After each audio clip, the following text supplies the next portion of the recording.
And Allie, thanks for joining us. We're recording now. Take it away. Absolutely. All right. Well, thanks for having me here today, everybody. So I'm going to get my slide deck up and rolling. See, PowerPoint doesn't always like me, so we'll see what happens. There we go. Amazing. Okay, so just a little bit about me. So my name is Allie Bausinger. I'm the Assistant Director of Admissions and Enrollment here at DUCOM. So I do a little bit of a whole lot of things. Basically, almost every application or person that comes through a class, I will probably see them at some point. I am the one, if you email us, you're going to hear from me. Interview day, I'm probably hosting it. So you'll see me a lot. But today we're kind of going to give you the rundown on Drexel University College of Medicine. I know you guys, most of you have already applied, so we're going to talk a little bit more about things like curriculum and when it comes to our campuses, what to expect, student organizations, student support, all those kind of things, a little bit about applying at the end with deadlines and such. But we are going to just kind of start rolling through. And I apologize in advance because I am a very fast talker. I've been told listening to me is a sprint, not a marathon. But we're going to cover all of our bases today. Make sure you guys know what you need to know. So that kind of gives you the overview of what we're going through. I won't read right off the slide for you because I'm sure you can, but we're going to start on moving. And the first thing we're going to talk about is our history here at Drexel. Kind of good to start right at the very beginning. So Drexel as a whole was founded in 1891 as the Drexel Institute of Science and Technology, and it was founded by Anthony J. Drexel. And we are an institution that had a very unique view on higher education, especially for the time in which A.J. Drexel was living. We started off as a school that didn't even grant degrees, actually. We were just an institute of science, industry, and the arts. And we really wanted to focus on just expanding higher education because we were founded at a time where it was very inaccessible to everyone. You had to be of a certain race, certain gender, certain social class, whatever it might be, to actually be able to access this higher form of education.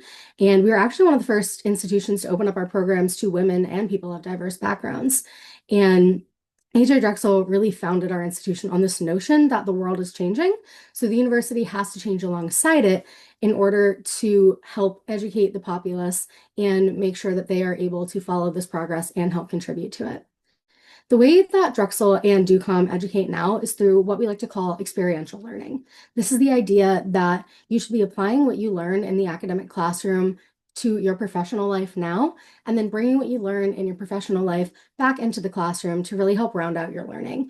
When it comes to the med school, you'll see this through our health advocacy practicum and health outreach projects, which I will talk about a little later. Obviously, anatomy labs, working with all kinds of different patient populations, all really carries through to that mission of experiential learning. To talk a little bit more about where DUCOM specifically came from, we're a merge of two historic and very distinct institutions. So we started off as two separate institutions, the Homeopathic College of Pennsylvania and the Female Medical College. Later on, both schools went through kind of what I call their rebranding era and changed their names to the Hahnemann University School of Medicine and the Women's Medical College.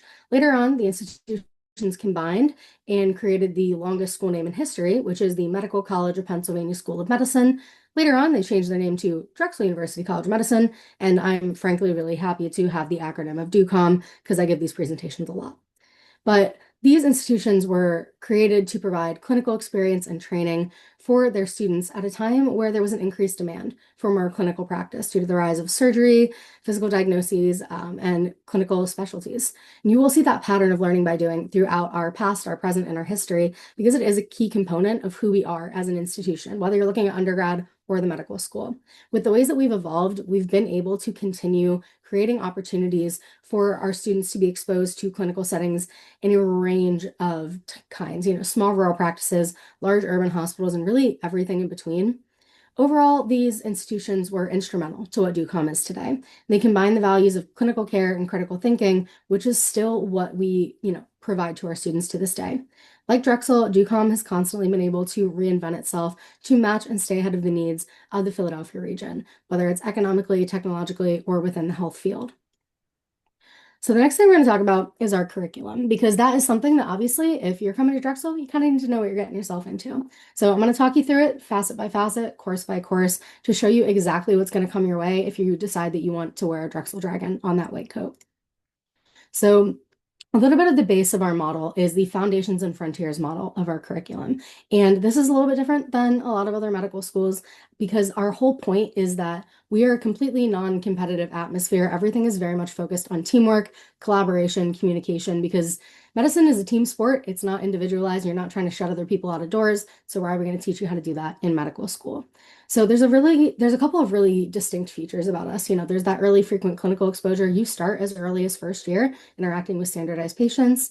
We have that integrated basic science and clinical education. Then there's a good mix of team-based learning and case-based learning, as well as learning a lot about cultural competence and that community and civic engagement. So we'll spend a little bit more time on that later on, but that is one of the biggest things about Drexel is our involvement in our community.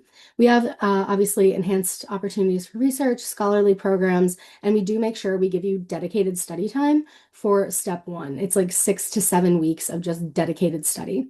So we divide our curriculum into three phases. So we have foundations, which is years 1 and 2, applications, which is year 3, and then transitions, which is year 4. So phase one, it's 18 months of basic clinical science courses that integrate all the disciplines. So it sets students on the path to becoming Drexel doctors. These basic science skills are integrated through independent study, team-based classroom learning, and practice in our sim centers. First years will also have the opportunity for patient interaction in community settings. And then in year 2, you're going to revisit the major organ systems with a focus on abnormal processes. So as students will develop their knowledge and doctoring skills, opportunities for diversified patient interaction really increase. And something that is very unique about our curriculum is how it is more of a flipped classroom model. So, they kind of discovered over the years that, when students had the option to watch a video instead of coming to class attendance dropped. But also, then everyone was able to watch the curriculum sort of on their own terms and making sure it fit into their schedule. And we found that works really well for our students. So a lot of what you would consider maybe regular lecture time is actually going to be done outside the classroom. And it works really well for a lot of our students. Some people will literally watch their independent learning modules like at the gym on the treadmill, which good for them. I don't think I could focus that well, but it's very much, adaptable to your schedule and so that the time you're spending in the classroom is with faculty, with other students working on that team-based learning, case-based learning, simulations, all that kind of stuff. All right, so this is going to sound a little crazy, but I'm going to talk you all the way through these courses because you'll see the way that we do it is we don't like teach you guys in segments of the different processes. We sort of spread it out all through so that you're not like missing something along the way. So like you learn like cardio first and then you don't talk about it again until step 1. We really stretch it out the whole way through. So the first course I'm going to talk about is molecules and organs. So this takes an integrated approach to concepts of genetics, embryology, biochem, molecular and cell bio, and nutrition. So this course includes the study of the, and I say this wrong every time, epithelial and connective tissue microanatomy. You can see I do not have a science degree, but it begins the study of organ systems. This class also covers principles of medical research and statistics. So let me move into structure and function 1. So this course is going to cover human anatomy, physiology, and neuroscience, in addition to the continuation of microanatomy and embryology. The first half of this class is going to focus on the neuromusculoskeletal system, and then the second half will focus on head, neck, brain, and endocrine system. And then structure and function 2. So kind of the next block, but still really the same course. It's a continuation of SFI, and the shifts kind of focus to cardiovascular, respiratory, renal, GI, and reproductive systems. Next thing we're going to jump into is foundation of disease. So this explores organ disease at a cellular and molecular level. It includes a really in-depth study of immunologic mechanisms contributing to host defense and inflammation. This course also includes an introduction to the different types of microbial pathogens, principles of pharmacological therapy, and therapeutic antimicrobial agents. And then we have Foundations of Patient Care 1. So this is when students are acquiring foundational clinical knowledge, attitudes, and skills to be able to care for patients within a biopsychosocial model of health and illness. So course activities kind of allow you all to grow really personally and professionally and develop that greater capacity for self-awareness, therapeutic relationships, and reflective practice and moral agency. Then we get into case-based learning. So case-based learning provides a case-based framework for students to integrate those basic clinical social science knowledge skills with an emphasis on the patient as a person to really promote the development of clinical reasoning skills, knowledge self-assessment skills, and development of lifelong learning and teamwork skills. This is something that our students really thrive with. They really want to spend that time learning together and working together. And then we get into the health advocacy practicum. This is also something very unique to DUCOM. So this is an interprofessional, community-based learning course with a couple of different dimensions. There's experiential learning in the community through patient partnerships and non-clinical settings. So we have different partnerships around Philadelphia and West Reading, where our students are sort of integrated into them to learn, what do these communities actually need? What kind of support do they actually need from us, just generally as people? And then you go into kind of the investigation of social determinants of health and the consequences of health disparities, looking at these groups and kind of wondering, why is this something that they're struggling with? And then you go into the knowledge and skills for effective collaboration within interprofessional teams. So working within your team, like I keep talking about. And then you get to the support of professional formation through reflection and group inquiry. So it's a lot of things kind of packed into one place, but it really exposes you all to, what is actually going on in your community outside of academia. Because, the areas of Philly and West Reading, as amazing as they are, everywhere has their problems, and we want to do what we can to support and uplift these communities that are often really struggling. All right, so now we're going to jump into year two. In year two, you're going to see the courses are almost the same, but we're covering more of the irregular mechanisms now. So first, we're going to talk about human disease systems. So this is an 8-month course, and you take a systems approach that integrates microbiome, pathology, pharmacology, again, science degree over my head, and pathophysiology content with an emphasis on the clinical approach to the basic science. So the systems you're going to cover here are our cardio, pulmonary, nephrology, and endocrine, multi-systems disease, neuropsychiatric, and GI and reproductive. And then you get your continuation of foundations of patient care. So it's going to continue teaching you about caring through that biopsychosocial model. We're very focused on, treating the patients as people and really treating the whole person, not just one specific disease. We focus very much on patient-centered care.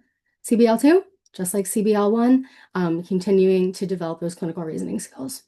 Health advocacy practicum 2 is not exactly a continuation, but a little bit more of a step up, because you're going to take a deeper dive at those social determinants of health.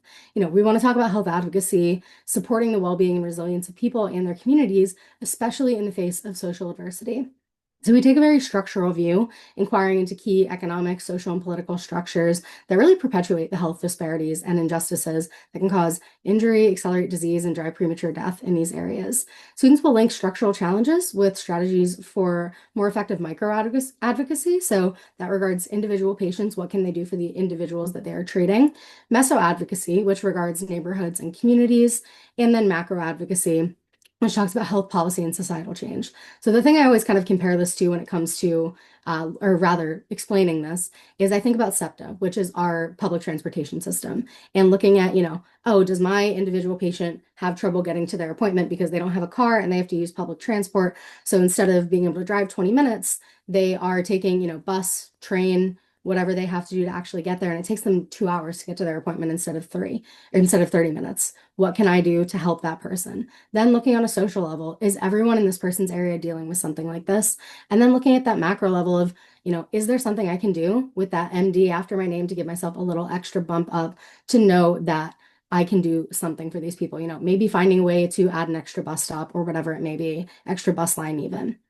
And then interprofessional collaboration in chronic care is the other part of this course. So this serves as an introduction for students to being an active and integrated member of a healthcare team as one manages patients with chronic medical conditions.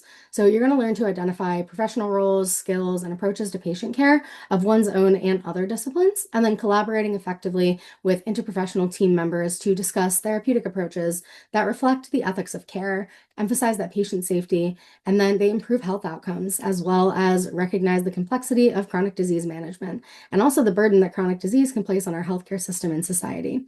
And as I mentioned a little bit ago, we do reserve that 6 weeks of dedicated time for step one prep. We'll offer you a comp exam, usually serves as a pretty good indicator of your preparedness for step one, and then you can meet with faculty to identify your areas for improvement to ensure that you are successful in step one. So I'm going to pull out a little bit what I was talking about with the health advocacy practicum and the health outreach projects. So the way you can kind of divide these is HAP, we abbreviate a lot here. HAP is in the classroom, HOP is outside the classroom. So HAP, it is a required part of your curriculum, and it focuses on those social determinants of health, working in those community sites to figure out what you can do. Health outreach projects, totally different, but kind of focus on similar things. So this is a volunteer, extracurricular, completely beyond phase one requirements activity. A lot of our students get involved in all kinds of different places within the health outreach projects because we have tons of sites, regardless of what campus you're at, and especially for things that you might be extra passionate about. And students can go and provide, clinical care type of support, really just to support these communities around us. A couple examples are on that slide, which are the ones I truly always name, especially the Eliza Shirley House.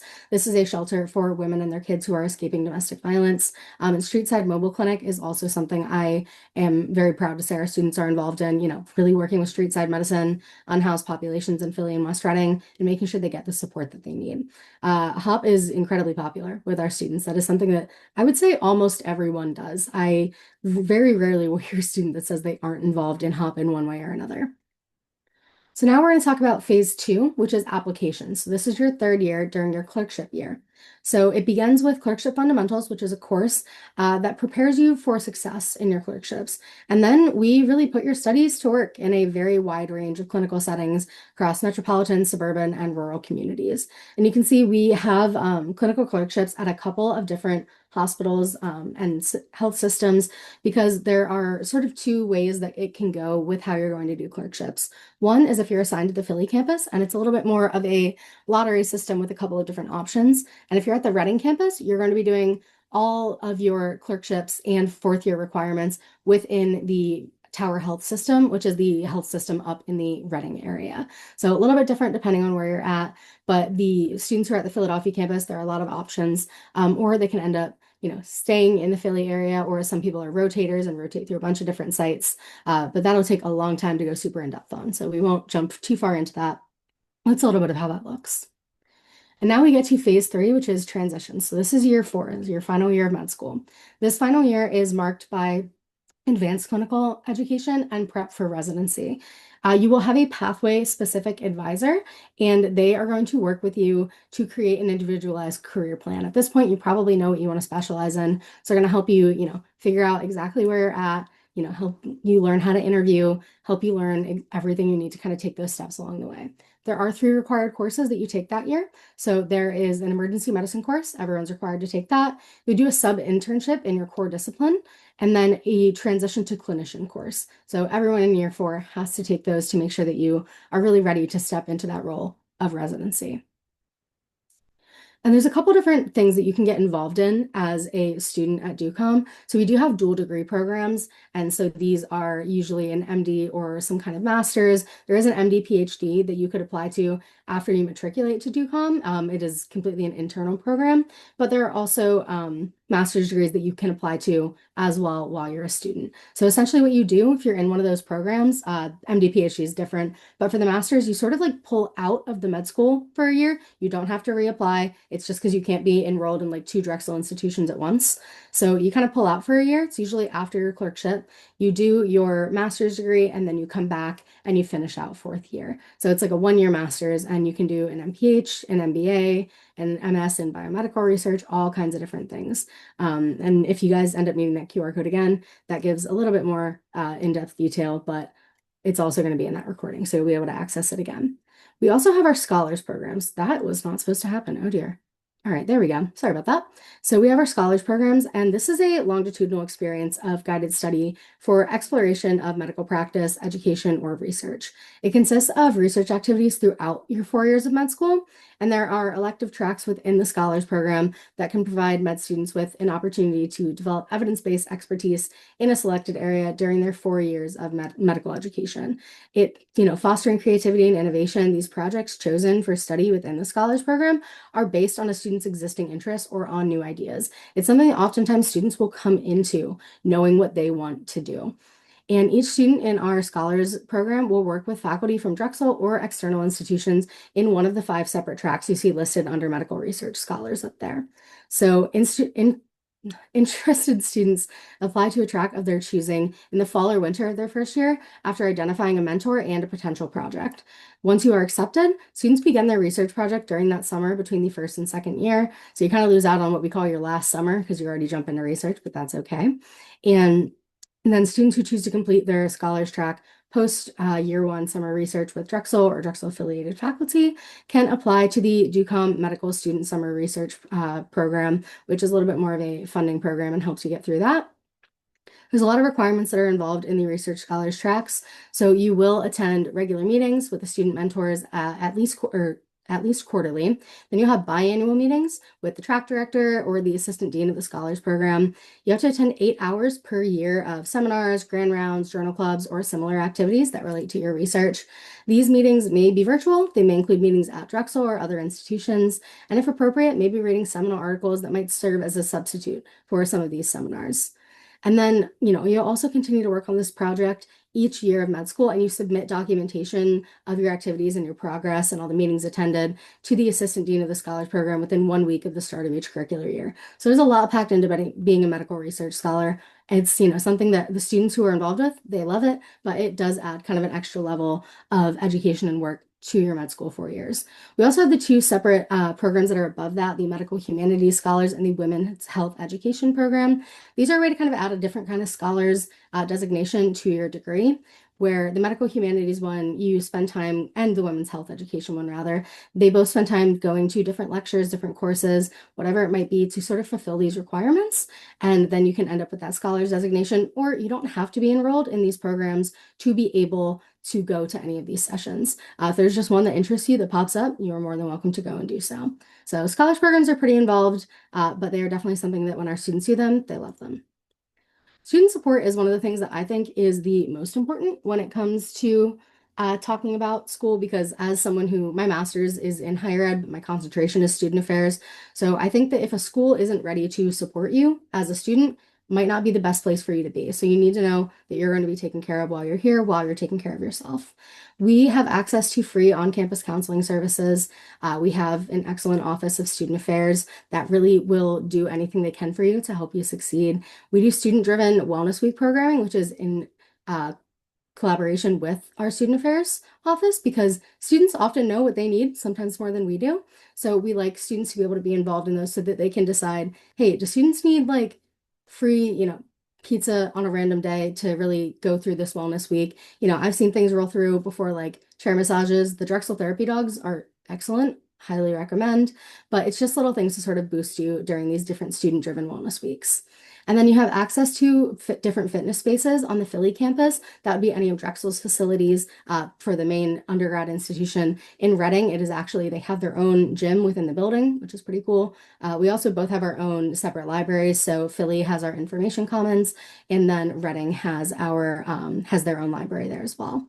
We have very open communication styles with our deans, directors, program leadership. We want students to feel very comfortable coming to us with anything that they might consider to be an issue or just something that they're concerned about. And people are genuinely willing to listen. It's not just something where we, talk about it and say, oh, we're really supportive, and then just kind of like jump out to the side there. It's something where we are genuinely invested in a student's education. And if you come to someone and they can't quite help you, they will know the next person to help you move along. I heard one from one of our former deans that students came to her at one point. I do not know what year this was, but they said they didn't like the kind of caps they wore at graduation and they wanted new ones. And she said, yeah, okay, sure. And they figured it out, they did the math, and they did it. And it's this very small thing. It's very silly, but it shows that we're going to listen to you guys. Whatever it is that you might need, we understand if you're coming to us with it, it means something to you. We also have a lot of academic support on campus, so we have access to free tutoring services all throughout your 4 years, whatever you might need academically.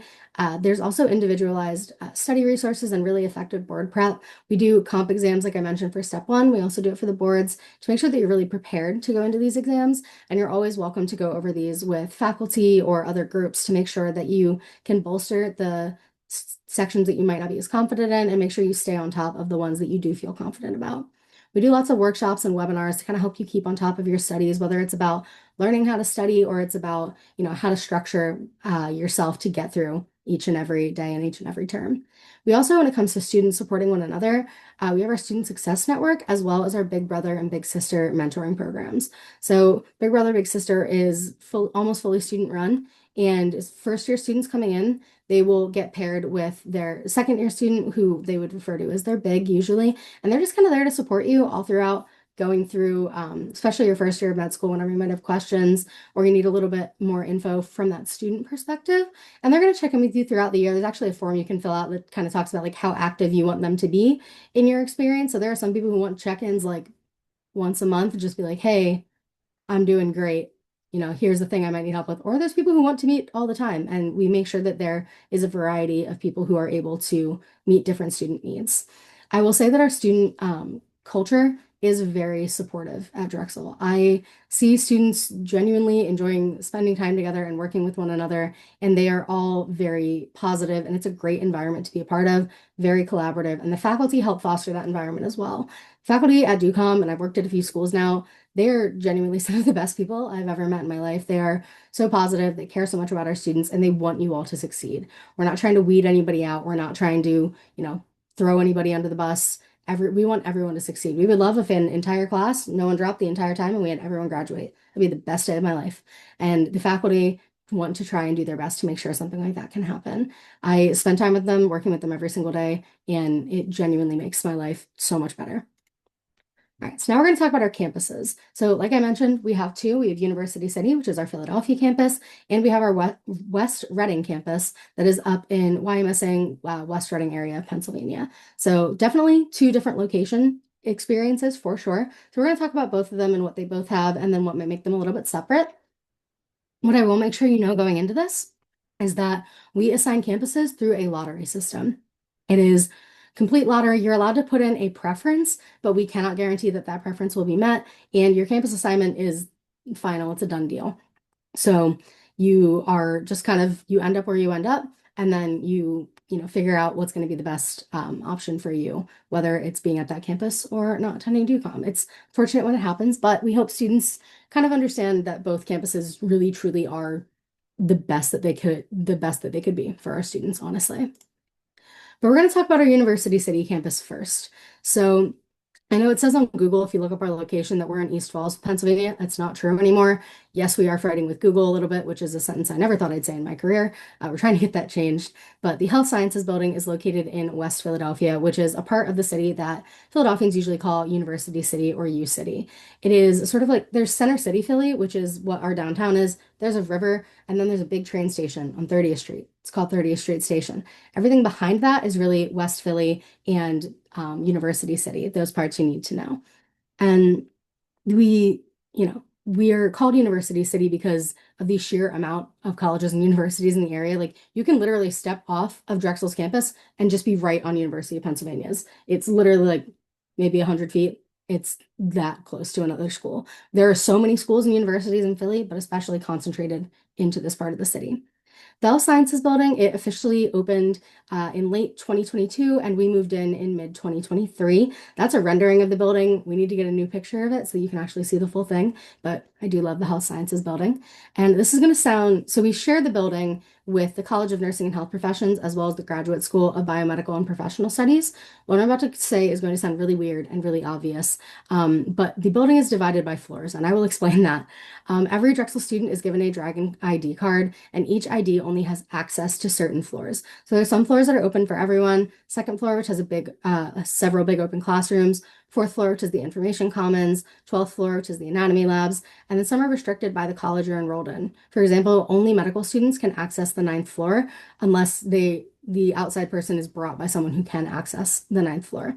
And that is literally just a space just for College of Med where our students kind of, that's sort of their touch base, their landing point within the health sciences building. And it's just kind of a way of making sure that every college has their own open spaces for themselves, as well as spaces to collaborate and spend time with other people. The technology within this building is stellar. We loved our Queen Lane campus, but she was getting a little old, a little dusty, and so we are very excited to have made our move to Philly. Everything in this building is stellar. Anatomy labs, and y'all are looking out. They used to be in the basement, where you kind of felt like you were really in a basement anatomy lab, and now they're up on the 12th floor. You get beautiful views of Philadelphia, and there's a built-in downdraft system that really helps kind of keep the smell down in the room. We have what I call the giant iPads for virtual dissection and anatomy. Our simulation center is great. We have the high fidelity mannequins that can do everything you don't want a real human doing in front of you. I've seen them, I've seen how they operate, and it further confirms that I do not want to be a doctor, but I hope that it further excites you guys into being a doctor. I love the Philly campus. It's where my office is. I am from the Philly area. I've lived here my whole life.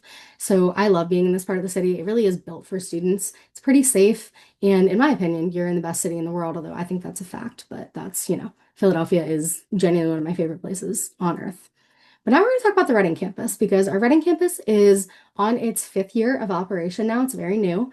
And every single year that we have Reading, the better and better she becomes, and the better and better our students are loving it. And they love having us in the area. That is one of my favorite things about the West Reading campus is how excited the people in Reading are to have our medical school and to have our students there. Like they hang up a banner when our students come back for like the start of the term. It's very lovely. But as I say that Philly is my home and where I love, if I were making my campus choice, if I were putting down my preference, I would put West Reading all the way. There's a few key differences between Philly and Reading. One is obviously location. Two is a smaller cohort size. So in Philly, your cohort would be around 260. In Reading, that cohort's going to be around 40. So definitely a different size there. And then three is the site of your clerkships and fourth year requirements. I already touched on it a little bit, but students at the Reading campus will do their clerkships within that Tower Health system, which includes the Reading Hospital and a lot of other places in the area. And, that kind of takes out a little bit of the stress of being in medical school in the way of if you're at the Reading campus, you know where you're going to be for all 4 years, and you don't have to worry about maybe jumping around to different clinical sites or moving. Kind of takes a little bit of that stress off. The other thing that's going to sound really, really silly, but is one of my favorite things, the parking there is free and the parking lot is huge. It's awesome. Philly, if you've ever tried to park in the city of Philadelphia, I don't recommend it. But I pulled up to Reading for the first time and I saw the parking lot and I probably could have cried. It was awesome. But Reading has identical technology and features to Philly. They have their gym in their building, a library of their own, the same large classrooms and small study spaces. And it's a building that feels very college, if that makes sense. Like you feel very much like you're in that educational setting with kind of the very similar architecture to how colleges kind of look now. If you guys probably know what I mean by looking at it. We're actually the only medical school in the area up there. So you're getting a lot of unique interaction with physicians and other medical professionals because other than like when students get to clerkships, we're really the only ones there. And that's something, again, that the West Reading community is very appreciative of, that they have somewhere in their area. And that's part of why we started this campus is because this was an area of high need. And we wanted to be able to build this partnership so that we could continue helping a population that really needed some assistance. And the Reading area is it's a really great place in Pennsylvania. I live about an hour and some change from there. And if you are like me, the person that I am, it is about 10 minutes from Taylor Swift's childhood home. So if that's the pilgrimage you want to take, absolutely go for it. That was one of the first things they told me about the Reading campus because they knew I'd instantly be hooked. That's a little bit about Reading. But talking about both campuses at the same time, we are creating cohorts that value face-to-face interaction with the community in order to understand the social determinants of health that might be changing perspective, access, or literacy of healthcare. When we talk about exposure to a diverse and underserved community, both campuses have access to the health advocacy practicum, which is a part of the curriculum, like I said, and the HOP clinics. We have access to lots of different philanthropic activities as well. We have a great community engagement office. They're always sending emails with more things to get involved in. Let me tell you, those opportunities get taken up like that because our students love being involved in their community. And it doesn't matter where you're at. I mean, we're going to provide you with the tools you need to communicate effectively through empathy, through compassion, really promoting that strong patient physician. It happened again. I'm so sorry. My computer is having a moment. She does this a lot, but really helps teach that empathy and compassion to promote that strong patient-physician relationship. This is also where I kind of like to highlight the importance of diversity, because frankly, it's very important in our student body. Populations that you're going to be serving are populations that are very diverse and they want to see themselves, the individuals that are providing them care. And that's not just saying like you're going to understand cultural competency. Good luck. Day one, have fun. No, we're going to teach you how to go into situations you've never been exposed to before. Your patients are also really going to be your teachers. I mean, there's a lot of diversity in Philly and Reading, both in the people and the opportunities. But no matter what campus you're at, we're going to help you learn how to meet the needs of society. And we want you to take what you learn from us and then turn it into something that you understand and something you can share with people around you. All right, it's a little bit about student outcomes. So this is our 2024 match day specialties. Um, and we did great. We once again had a 100% final match rate, which is amazing. And every year when I get to say that, it's been about 3 or 4 years in a row now. I am so proud of our students. And you can see where everyone is matching. And I mean, they're matching into really sought after specialties with incredible programs because people know DUCOM students. They know the education that they get, that patient-centered model that they learn, and they want to have our students. And our students really end up all over the board location-wise too. A lot of people stay in Pennsylvania. A lot of people go to New York. A lot go to California because we actually have a really large applicant pool from California just overall, which I think is something that's really cool and interesting that I did not expect when I started working here, and I love it. But ultimately, I mean, the value of Drexel is in its students and our alumni, and it's reflected through these great places that you end up and the voice that you bring to the spaces you occupy. A little bit about the admissions process. So I'm not going to talk about how to apply because you all already kind of know how to do that. But you guys have all, most of you would have completed that AMCAS, and we are sending out our secondaries kind of on a rolling basis to make sure that they get out to everyone. If you haven't gotten yours yet, I promise it's coming soon. We just kind of have to, they roll out a little slowly. All of the secondary applications, everything, we have to have all of your materials by January 1. You can't submit a primary or anything like after the point of December 1st. It's just that we have to have all of your like secondary materials by January 1. And we don't, that deadline's not movable. Like that is the deadline. If you miss it even by half an hour, I'm so sorry, but that is the deadline. For the application materials, MCAT no older than 3 years. So 2023 is present for this current cycle, 2023 to present rather. You have to take the Casper exam. We don't require do-out or snapshot, and we will not accept the preview exam as a substitute for the Casper exam. It has to be Casper, and then either a committee letter or up to 4 individual letters of recommendation. We prefer one or the other, but if you ended up sending more than that or whatever might happen, it's not a detriment to your application. It's really what we prefer and would like to see, but if there's a mistake, it happens. And then we review all applications holistically. Every single application that we get, and we send a secondary to everyone. We don't pre-screen. There are human eyes on every single application, a full holistic review. We don't disqualify you based on one metric or another. We fully look at you and who you are as a student and, who you are as a person outside of your academics. And then when it comes to interview time, this is new for this year. We are using multiple mini interviews this year for our process. So that means that when you come in for interview day, you might see me again and you'll have a little presentation about Drexel. You'll learn some of this stuff again. So you guys will be experts already. But then you'll hop into multiple mini interviews where you will usually see about 8 faculty members with each have one question for you. You get 2 minutes to read the question, 6 minutes to answer, and then you move on to the next person. We will also be doing a separate student interview. So that is an extra part of the day after those MMIs where you have a faculty Q&A and then you'll meet with the students to do a little student interview. Biggest thing that is the most important, applicants must be US citizens or permanent residents with a valid green card in hand. You have to have all of the materials with you or you can't submit your secondary. Because I know some people will be like, well, it's on the way. We have to be able to see your green card. So make sure that you're keeping that in mind. So the best way to learn about us, these sessions are a little old now, but there are more coming up if you scan that QR code.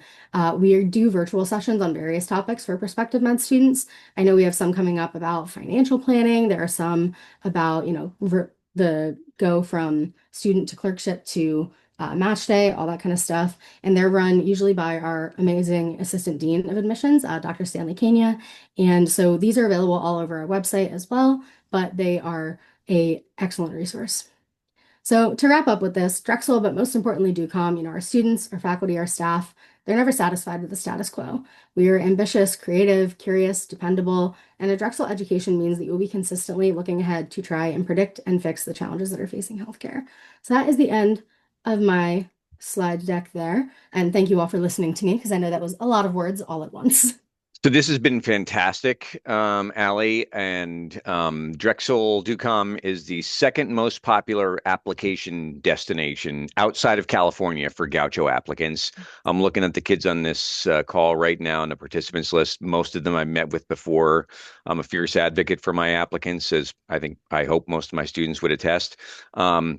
But before I do have some questions for you, I want to be sensitive to our time. But I also, I'm wondering if you and Kim wouldn't mind introducing himself and just briefly kind of telling us a little bit about your backstory and your experience at Drexel as well, from having come from the Gaucho experience.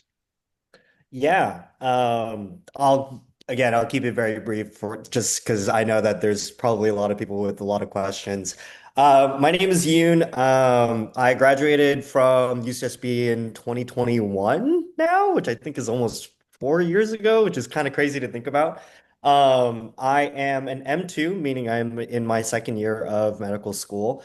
I took a few gap years, as you can probably guess, between the time I graduated and the time that I'm here today. Within that span, I did a year of research, a year of working at community clinics, and all of that kind of stuff. And I'm kind of aiming towards going to more of the primary care and more kind of, that kind of stuff. I would say that my experience here at Drexel has been fantastic. I love being in medical school. I know you might think that that's cope for people who are not yet on the other side of things. It is truly a lot of fun because this isn't specific to Drexel itself, but also just medical schools in general. They present you with a lot of different kinds of opportunities, right? There's always, and I think Drexel does a fantastic job of doing this, of always connecting you with some sort of something that's happening somewhere in the community, some sort of volunteer project, some sort of, initiative or some sort of, volunteering organization thing that you can get in contact with. Drexel does a fantastic job of giving you those kinds of opportunities and resources. Um, I can go into a little bit about the transition between like going from the East Coast or from the West Coast into the East Coast. It is quite a shocker, but you'll find that you get accustomed to it pretty quickly, especially if you're used to kind of living in bigger cities and things like that. Or assuming that you're in the Philadelphia campus, that is the assumption. With that being said, Allie, I don't know if the numbers have been changing, but it's about 250 students over at the Philadelphia campus and 50 students over at the West Reading campus. Yeah, it's Um, 260 and 260-ish and 40-ish. oh, okay. Yeah, perfect. So yeah, a lot of people over here in Philadelphia. Um, yeah, I don't know. Like yeah, it's You're I don't digging it. know, You're dude. digging it. You're Get a digging good it. Cool. pair And of Yeah. boots and a coat that goes down to your knees since you guys are from the West. Oh, yeah, yeah. yeah. I If was you're a not tour used guide to in the college, and that was winter, what I always told people. it's a whole thing. It's a whole thing. So before I stop the recording, I just want to give a low kind of hanging fruit question for Allie. Where are you in the process? You talked about the rolling invites, et cetera. Have you sent out interview invites yet? And how long will you be doing interviews through this application cycle? Typically, I know you can't predict the future. Great, Yeah, but absolutely. So we have not begun sending any interview invites yet. They are sent out on a rolling basis. Once we start, we have not started yet though. So don't think that you're like missing emails or anything like that. And we should be getting started soon, but I don't have an exact date, so don't hold me to that. And we usually interview all the way up through the end of March, because we do that rolling basis and because we make sure that we get that hard look at everyone's applications. So I would say usually like hopefully we'll start sending out interview invites soon, and then we run until the end of March. I think we had 2 interview days in April this year, but great. Okay, super. I'm going to stop the recording now, and then we'll take questions from students. You can raise your